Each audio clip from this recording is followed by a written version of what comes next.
ನಮಸ್ಕಾರ, ಶುಭೋದಯ. ಸಂಕಲ್ಪ ಸಿದ್ಧಿ ವಿಶೇಷ ಕಾರ್ಯಕ್ರಮಕ್ಕೆ ತಮ್ಮೆಲ್ಲರಿಗೂ ಆತ್ಮೀಯ ಪ್ರೀತಿಯ ಸ್ವಾಗತ ಹೇಳ್ತಾ ಇರೋದು ನಾನು ಅನುಷಾ. ಸೊ ಮೊದಲನೇ ಬಾರಿ ಚಾನಲ್ ವೀಕ್ಷಿಸ್ತಾ ಇರೋದು ಅಂತಂದರೆ ಈಗಲೇ ನಮ್ಮ ಚಾನಲ್ನ ಸಬ್ಸ್ಕ್ರೈಬ್ ಮಾಡಿ, ನಮ್ಮ ವೀಡಿಯೋಸ್ನ ಲೈಕ್ ಮಾಡಿ. ಇನ್ನು ಕಾರ್ಯಕ್ರಮದಲ್ಲಿ ನಮ್ಮ ಜೊತೆಲಿದ್ದಾರೆ ಸ್ಪಿರಿಚುವಲ್ ಗುರು ಡಾಕ್ಟರ್ ವಿಷ್ಣುದತ್ತ ಗುರುಜಿಯವರು. ಗುರುಗಳನ್ನ ಕಾರ್ಯಕ್ರಮಕ್ಕೆ ಬರ್ಮಾಡ್ಕೊಳ್ಳೋಣ. ನಮಸ್ತೆ ಗುರುಗಳೇ, ಕಾರ್ಯಕ್ರಮಕ್ಕೆ ಆತ್ಮೀಯ ಸ್ವಾಗತ. ಗುರುಗಳೇ, ಮೊದಲನೇದಾಗಿ ಏನು ಹೇಳಬೇಕು ಅಂತಂದರೆ, ಈ ವಾರಾಹಿ ನವರಾತ್ರಿ ಅನ್ನೋ ವಿಚಾರವೇ ನಮಗೆ ಗೊತ್ತಿರಲಿಲ್ಲ. ಕೇಳಿದಾಗ ನಿಜಕ್ಕೂ ಅದು ಹೊಸದು ಅಂತು. ಅದರ ಒಂದು ಆಚರಣೆ ಹೇಗೆ ಮಾಡಬೇಕು ಅಂತ ತಿಳಿಸ್ಕೊಟ್ರಿ. ಆದರೆ ಇವತ್ತಿನ ನನ್ನ ಪ್ರಶ್ನೆ ಏನು ಅಂತಂದರೆ, ಈ ಹಿಂದೆ ಇದರ ಆಚರಣೆ ಮಾಡಿ ಅವರಿಗೆ ಫಲ ಸಿಕ್ಕಿರುವಂಥ ಉದಾಹರಣೆಗಳೇನಾದರೂ ಇದೆಯಾ? ಯಾಕಂದರೆ ಇವಾಗ ಕೈನಲ್ಲೇ ನಮಗೆ ಪ್ರತಿಯೊಂದು ಕೂಡ ನೋಡಿಬಿಡ್ತೀವಿ, ಗೂಗಲ್ ಮಾಡ್ತೀವಿ ಅಥವಾ ಯೂಟ್ಯೂಬ್ನಲ್ಲಿ ಸರ್ಚ್ ಮಾಡ್ತಾ ಇರ್ತೀವಿ, ಇದೆಯಾ ಇಲ್ವಾ ಇವ್ರು ತಿಳಿಸಿದ್ದು ಅಂತ ನಾವು ಕ್ರಾಸ್ ಚೆಕ್ ಮಾಡ್ತೀವಿ ಅಂತ ಹೇಳ್ಬೋದು. ಆದರೆ ಈ ಹಿಂದೆ ನಮಗೇನು ಅವಕಾಶನೇ ಇರಲಿಲ್ಲ ಅದ್ರ ಬಗ್ಗೆ ಅಂತ ಹೇಳ್ಬೋದು. ಸೊ ಇದ್ರ ಒಂದು ಆಚರಣೆಯನ್ನು ಮಾಡಿ, ವಾರಾಹಿ ನವರಾತ್ರಿ ಮಾಡಿ ಅವ್ರಿಗೆ ಒಂದು ಉತ್ತಮವಾಗಿರುವಂಥ ಫಲ ಸಿಕ್ಕಿರುವಂಥ ಉದಾಹರಣೆಗಳು, ನಿದರ್ಶನಗಳು ಏನಾದರೂ ತಿಳಿಸಬಹುದಾ? ಜೊತೆಗೆ 14ನೇ ತಾರೀಕು ನಡೀತಾ ಇರುವಂಥ ವಿಶೇಷ ಕಾರ್ಯಕ್ರಮ, ಈ ನವರಾತ್ರಿಯ ಕೊನೆಯ ದಿನದ ಕಾರ್ಯಕ್ರಮ ಹೇಗೆ ನಡೀತಾ ಇದೆ, ಇದ್ರ ಬಗ್ಗೆ ತಿಳಿಸ್ಕೊಡಿ. ಓಂ ವಿಶ್ವಸ್ಮೈ ನಮಃ. ಪ್ರೀತಿಯ ಬಂಧುಗಳೇ, ಆಯುರಾರೋಗ್ಯ ಐಶ್ವರ್ಯ ಅಭಿವೃದ್ಧಿರಸ್ತು, ಮನೋವಾಂಛಿತ ಫಲಾಹ ಸಿದ್ಧಿರಸ್ತು. ಕಾಮನೆಗಳು ನಾವು ಯಾರ್ಯಾರಿಗೆ ಹೇಗೆ ಅಪ್ಲಿಕೇಶನ್ ಹಾಕ್ಕೊಳ್ತೀವೋ ಹಾಗೆಲ್ಲ ಕೂಡ ಸಿಗುವಂಥದ್ದು. ನಮಗೆ ಹಸಿವಾದಾಗ ಆ ಹಸಿವನ್ನು ತೋರಿಸ್ಲಿಕ್ಕೆ ಬರೋದಿಲ್ಲ. ಅಮ್ಮನ ಬಳಿ ಆಹಾರವನ್ನು ಕೇಳಿ ತೆಗೆದುಕೊಳ್ಳುತ್ತೇವೆ. ಹಾಗೆಯೇ ನಮಗೇನೋ ಬೇಕು ಅನ್ನೋದನ್ನು ಪಡ್ಕೊಳ್ಬೇಕಾದ್ರೆ ತಂದೆಯಿಂದ ಹಣವನ್ನು ಪಡ್ಕೊಳ್ಳುತ್ತೇವೆ. ಅಥವಾ ಮತ್ತೊಂದು ರೀತಿಯಲ್ಲಿ ಏನಾದರೂ ಬೇಕು ಅಂದರೆ ಸ್ನೇಹಿತರಿಂದ ಸಹಾಯವನ್ನು ತೆಗೆದುಕೊಳ್ಳುತ್ತೇವೆ. ಹಾಗೆ ವಾರಾಹಿಯಿಂದ ನೀವೇನು ತೆಗೆದುಕೊಳ್ಳಬೇಕು ಅಂತ ಬರೆದಿಟ್ಕೊಳ್ತೀರೋ ಅದನ್ನು ತೆಗೆದುಕೊಳ್ಳುತ್ತೀರಿ. ಆದರೆ ವಾರಾಹಿಯನ್ನು ಮತ್ತೊಂದು ಹೆಸರಿಂದಲೂ ಕೂಡ ಕರೀತಾರೆ. ವಾರ್ತಾಳಿ ಅಂತಲೂ ಕೂಡ ಕರೀತಾರೆ. ವಾರ್ತಾಳಿ ದಂಡನಾಥ ವಾರಾಹಿಯೈ ನಮಃ ಅಂತಲೂ ಕೂಡ ಅದೊಂದು ವಶೀಕರಣ ಅಂತ ಕರೀತಾರೆ.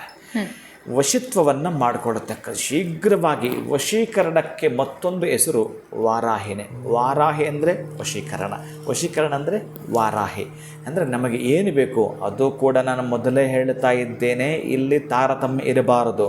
ನಿನ್ನ ಒಳಗಡೆ ಕುಯುಕ್ತಿ ಬುದ್ಧಿನ ಇಟ್ಟುಕೊಂಡು ಅವನ ಸತ್ತೋಗಲೇ ಅಂತಕ್ಕಂಥ ವಶವನ್ನು ಮಾಡೋ ಹಾಗಿಲ್ಲ. ಇಲ್ಲಿ ನೀವು ನಿನಗೇನು ಬೇಕು, ಯಂತ್ರಸಿದ್ಧಿ, ಮಂತ್ರಸಿದ್ಧಿ, ತಂತ್ರಸಿದ್ಧಿಯನ್ನು ಪಡೆದುಕೊಳ್ಳಲಿಕ್ಕೆ ಶೀಘ್ರವಾಗಿ ಊರೆಲ್ಲ ಬೀಸುವಂಥ ಗಾಳಿ ನಿನ್ನ ಮನೆ ಮುಂದುಗಡೆ ಬೀಸಿಬಿಡುತ್ತೆ. ಅವಳ ಕೃಪೆ ಆಯಿತಂದರೆ ಅಷ್ಟು ಜೋರಿರುತ್ತೆ. ಅದಕ್ಕೆ ವಶ್ಯವಾರಾಹಿಯನ್ನು ಪೂಜೆ ಮಾಡತಕ್ಕಂತಹ ವಿಧಿವಿಧಾನಗಳು ತತ್ಪೂರ್ವೆ ಹಿಂದಿನ ಕಾಲದಲ್ಲೂ ಕೂಡ ಎಂದಾದರೂ ನಡೆದಿದ್ದು ಬಹಳ ಇದ್ದಾವೆ. ಯಾಕಂದರೆ ದಂಡನಾಥ ಅಂತ ಕರೀತಕ್ಕಂಥದ್ದು ಕೂಡ ಈ ದುರ್ಗಾದೇವಿ ಈ ಯಾವಾಗ ಬಂಡಾಸುರನ ಒದಗಿ ಹೋಗ್ತಾಳೋ ಆವಾಗ ಈಕೆ ಆ ಸೈನ್ಯವನ್ನು ಯಾವ ರೀತಿ ವ್ಯವಸ್ಥೆ ಮಾಡಬೇಕು, ಯಾವ ರೀತಿ ಆಯುಧಗಳು ವ್ಯವಸ್ಥೆ ಮಾಡಿಕೊಳ್ಬೇಕು, ಎಷ್ಟು ಸಮಯಕ್ಕೆ ನಾವು ಅದನ್ನು ಆಣಿ ಮಾಡಿಕೊಡ್ಬೇಕು ಅಂತ ವ್ಯವಸ್ಥೆ ಮಾಡತಕ್ಕಂತಹದ್ದೇ ವಾರಾಹಿ ಇಲ್ಲ ಅಂತಂದರೆ ಯುದ್ಧವೇ ಇಲ್ಲ. ವಾರಾಹಿ ಅಂತಂದರೆ ಅತ್ಯಂತ ಶೀಘ್ರವಾಗಿ ಅಂದರೆ ನಾವು ಕಣ್ಣು ಮುಚ್ಚಿಕೊಂಡು ಯುದ್ಧವನ್ನು ಮಾಡ್ಬೋದು. ಅಷ್ಟು ಅದ್ಭುತವಾಗಿರತಕ್ಕಂತಹದ್ದು ವಾರಾಹಿಯ ಪವರ್, ವಾರಾಹಿಯ ಶಕ್ತಿ. ಈಗ ನೀವು ಕೇಳಿದ್ದು ಎಲ್ಲಾದರೂ ನಡೆದಿದೆಯಾ ಅನ್ನಲಿಕ್ಕೆ, ಇಲ್ಲೇ ಪಕ್ಕದ ಹೈದರಾಬಾದ್ 1955ರಲ್ಲಿ ಒಬ್ಬ ರಿಕ್ಷಾ ಓಡಿಸುವ, ಅಂದರೆ ರಿಕ್ಷಾ ಓಡಿಸ್ತಾ ಜೀವನ ಮಾಡ್ತಿರ್ತಾರ ನೋಡಿರ್ತೀರಿ, ಹಿಂದ್ಗಡೆ ಕುಳಿತುಕೊಂಡಿರ್ತಾರೆ, ಅವನ್ನ ಕರ್ಕೊಂಡೋಗಿ ಇಲ್ಲಿಂದ ಮತ್ತೊಂದು ಕಡೆಗೆ ಡ್ರಾಪ್ ಮಾಡೋದು. ಬಹುಶಃ ರಾತ್ರಿ ಸಮಯದಲ್ಲಿ ಒಬ್ಬಾಕೆ ಒಂದು ಹೆಣ್ಣು ನಿಂತಿರುತ್ತಾಳೆ.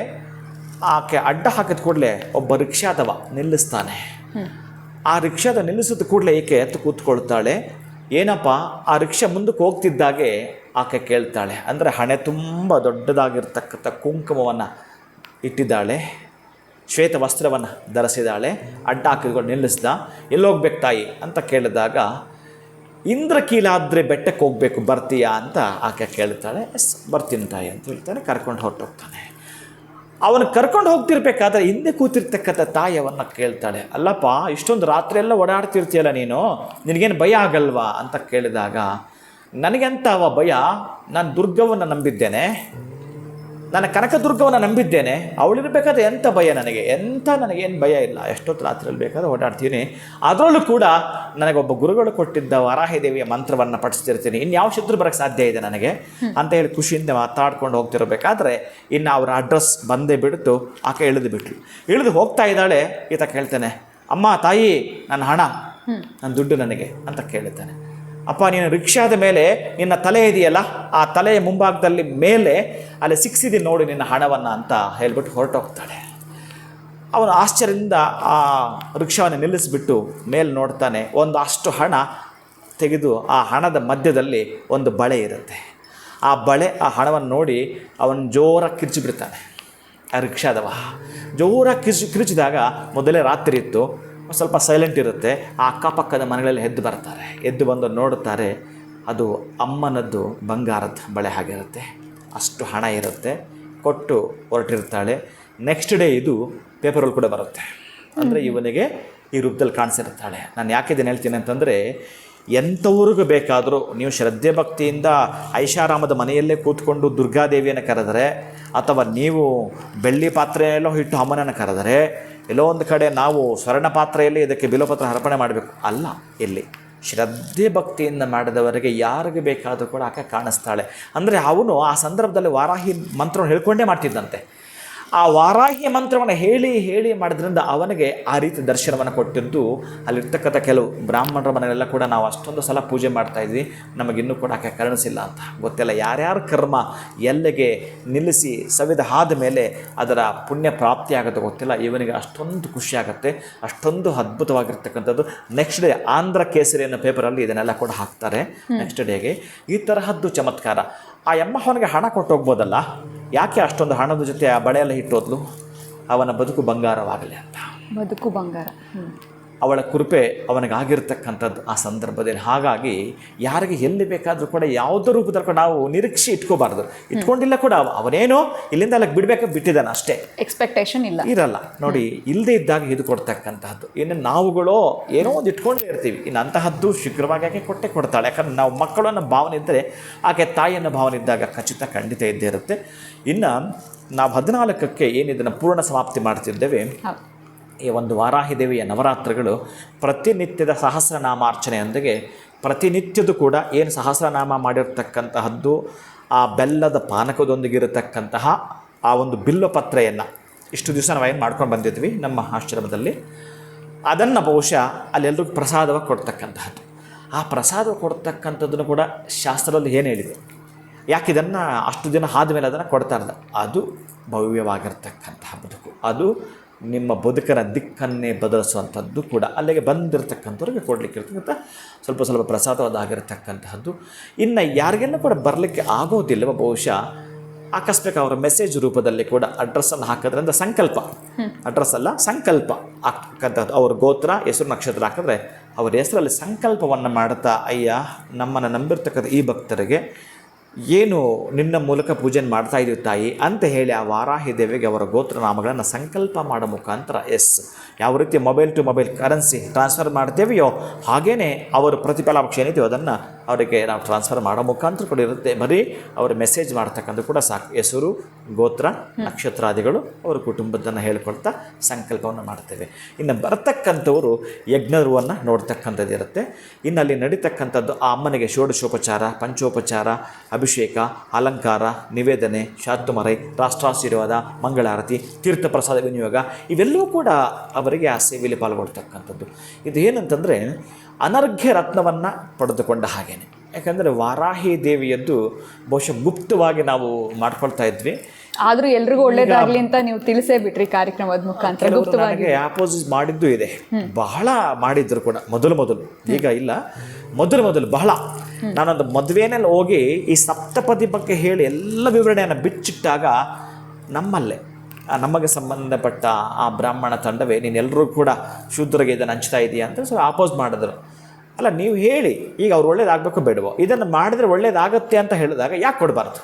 ನನ್ನ ಸಿದ್ಧಾಂತ ಇದು. ಅದ ನೀವೇ ಗೌಪ್ಯವಾಗಿ ಇಟ್ಕೊಳ್ಳೋದು ಎಷ್ಟು ಸರಿ ಅದು.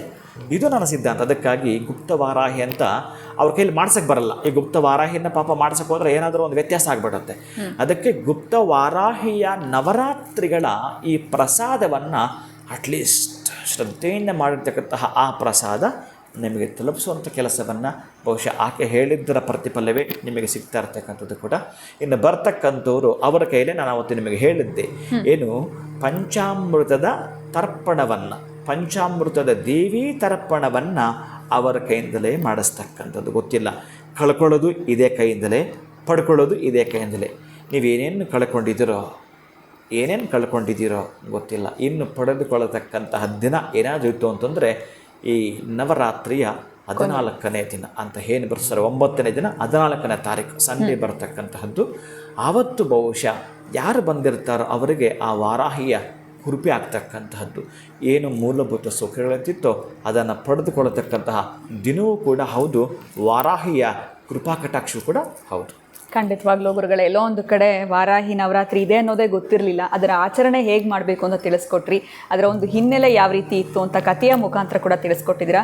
ಇನ್ನು ಬಹಳ ವಿಶೇಷವಾಗಿ 14ನೇ ತಾರೀಕು ನಡೀತಾ ಇರುವಂಥ ವಾರಾಹಿ ನವರಾತ್ರಿಯ ಕೊನೆಯ ದಿನದ ಆಚರಣೆ ಹೇಗಿರುತ್ತೆ, ಅದರಲ್ಲಿ ನಾವು ಹೇಗೆ ಪಾಲ್ಗೊಳ್ಬಹುದು, ನಮ್ಮ ಹೆಸರು ಗೋತ್ರವನ್ನು ಸಂಕಲ್ಪ ಮಾಡ್ಕೊಳ್ಬೋದು ಅಂತ ತಿಳಿಸ್ಕೊಟ್ಟಿದ್ದೀರಾ.